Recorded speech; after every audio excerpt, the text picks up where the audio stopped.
Take for example, if someone asks what happened in the Battle of Kalinga, in which the Mauryan famous king Ashoka defeated the kingdom of Kalinga and captured Kalinga. What happened there? How do we know? Take for example the scenario of the Battle of Kalinga. We know about the Battle of Kalinga from a large number of Buddhist texts in which Ashoka's life, who was a devout Buddhist, has been described.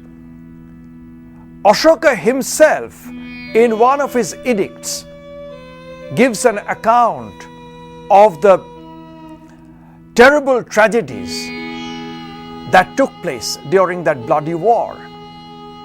Now, there are two types of evidence of this battle. How do we look at it?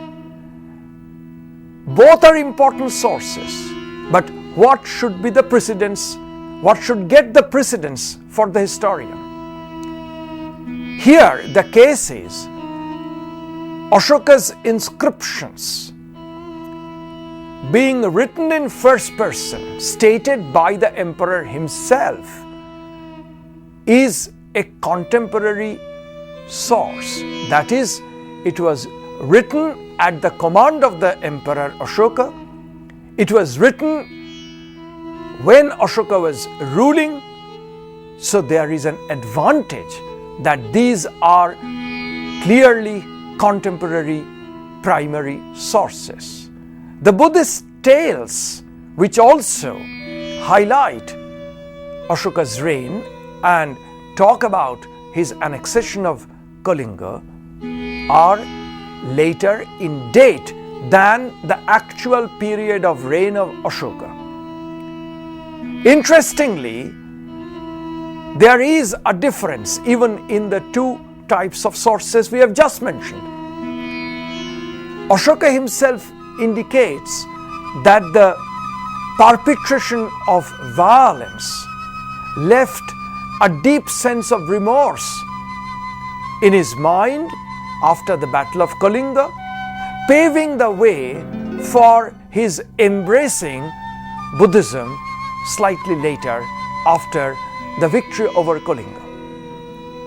In the Buddhist texts of slightly later date, the conversion of Ashoka to Buddhism is differently explained.